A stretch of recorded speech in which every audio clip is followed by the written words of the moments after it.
Bom dia, amigo. Como é bom estarmos juntos, como é bom nos encontrarmos logo de manhã. Gosto de imaginar que, de alguma forma, a palavra de Deus chega até o seu coração. Gosto de imaginar que este programa é apenas um instrumento, apenas um meio, um simples meio, pelo qual a palavra de Deus pode fazer diferença na sua vida. É esta palavra de Deus nosso foco. É esse relacionamento com Deus nosso desejo. É isso que nós queremos de verdade que aconteça no seu viver nesses instantes em que estamos juntos. Desejo a você um dia muito especial, mas em especial àqueles que hoje completam mais um ano de vida. Esses, particularmente, recebam o nosso abraço, nosso carinho, que Deus possa abençoar a sua vida de forma extraordinária no dia de hoje, nos dias que ainda virão. Nós temos, desde segunda-feira, refletido a respeito do capítulo 8 do Evangelho segundo João, nos primeiros versículos, onde nós temos a narrativa da história da mulher encontrada em adultério. Hoje nós queremos ler os versículos 10 e 11, que dizem o seguinte: Erguendo-se Jesus, e não vendo a ninguém mais além da mulher, perguntou-lhe: Mulher, onde estão aqueles teus acusadores? Ninguém te condenou? Respondeu ela: Ninguém, Senhor. Então lhe disse Jesus: Nem eu tampouco te condeno.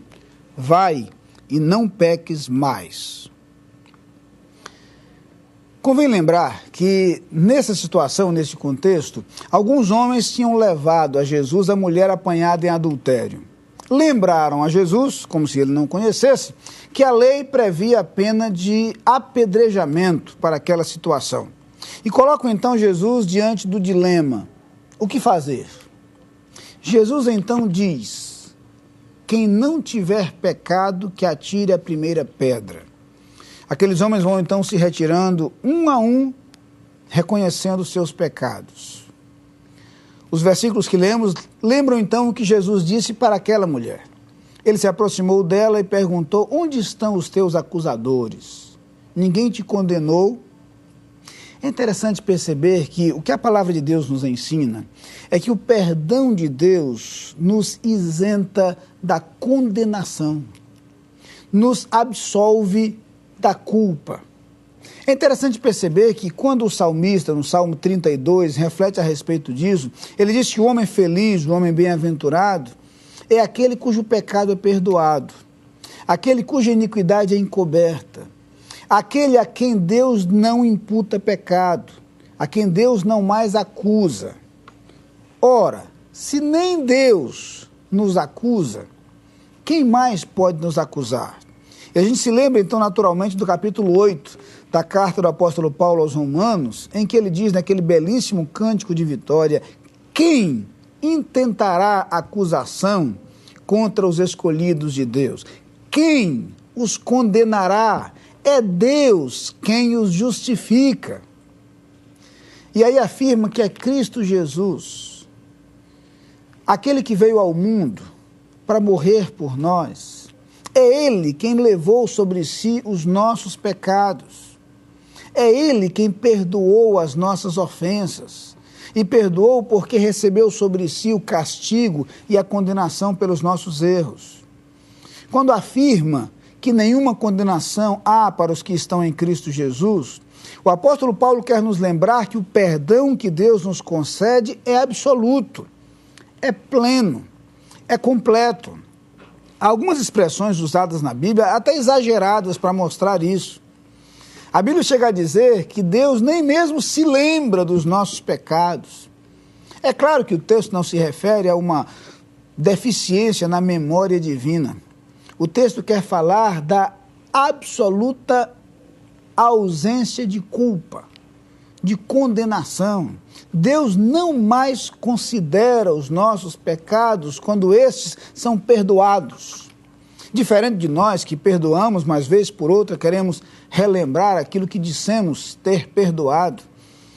Isso me lembra a história de um garoto que certa vez conversava com a sua mãe e eles estavam num barco. E ele então fez referência a isso e disse: mamãe, é verdade que a Bíblia diz que Deus lança os nossos pecados nas profundezas do mar? E a sua mãe disse: é verdade, quando ele perdoa é como se ele tivesse lançado nas profundezas do mar. E então aquele garotinho perguntou à sua mãe: mamãe, e por que quando você perdoa, você pesca os pecados de volta? As pessoas têm o hábito de trazer de volta os erros que cometemos no passado. Deus não faz isso conosco. Deus não lança sobre nós os erros que cometemos, mas Ele nos perdoa plenamente. Ele nos perdoa de forma absoluta. Ele nos torna novas criaturas, refeitas por Ele. O perdão de Deus é completo. E é por isso que a proposta de Deus para nós é que a nossa vida seja diferente. A declaração de Jesus àquela mulher, vai e não peques mais, traz consigo esse projeto de Deus, um projeto de nova vida, de vida diferente, uma vida na qual as coisas velhas já passaram, eis que tudo se fez novo, como diz o apóstolo Paulo. Como é bom saber que Deus nos isenta da culpa do nosso pecado. É bem verdade que algumas consequências dos nossos erros ainda serão vividas por nós. Sofreremos ainda algumas consequências naturais dos nossos equívocos do passado. Muitas vezes nossos relacionamentos levarão tempo para ser reconstruídos, refeitos, porque nós os destruímos por erros cometidos. Ainda hoje os erros que cometermos poderão trazer sim consequências, dificuldades em decorrência das nossas escolhas erradas. No entanto, nenhuma condenação há sobre nós quando buscamos o perdão do Senhor. Se o pecado nos condena à morte eterna, o perdão de Cristo nos proporciona vida eterna. E podemos ter a certeza de que mesmo pecadores como somos, mesmo falhos como continuamos sendo, se Cristo perdoa os nossos pecados, nós estamos isentos da culpa e ganhamos como herança a certeza da vida eterna. Esse é meu maior desejo para você na manhã de hoje, que você experimente este perdão de Deus e a certeza da vida eterna em Cristo Jesus. Vamos orar. Muito obrigado, Pai, porque em Cristo encontramos o perdão e por mais pecadores que sejamos, somos isentos de toda culpa, de toda condenação. Ó Pai, age em nossa vida trazendo-nos esta segurança. Que cada amigo que nos assiste neste instante possa experimentar o perdão de Cristo. Com este perdão, a certeza da vida eterna, a segurança de que caminha com Cristo.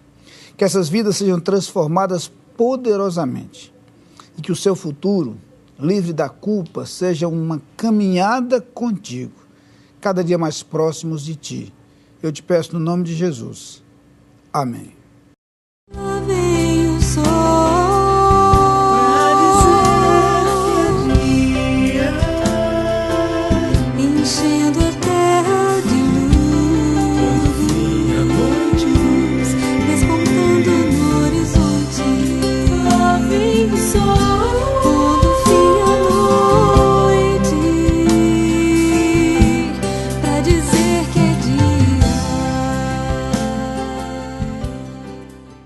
Você é nosso convidado a participar das atividades da Igreja Batista da Capunga. No domingo, Escola Bíblica Dominical, às 9 e 18 horas. Culto, às 10 e 19 horas. Transmitidos ao vivo pela internet e pela Rádio Evangélica 100.7. Culto infantil e atividades para crianças de todas as idades. Todas as programações com interpretação para surdos.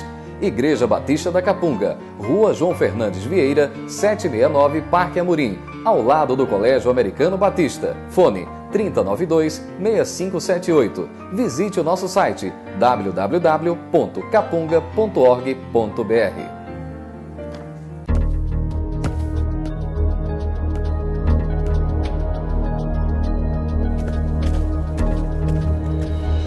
A Adlin cuida da sua empresa para você cuidar mais de você. Adlin Consultoria e Gestão em Serviços. 30 anos de trabalho. ISO 9001 e 14001. Soluções empresariais inteligentes e personalizadas em mais de 200 áreas. Adlin. Experiência de sobra para sobrar mais tempo para você.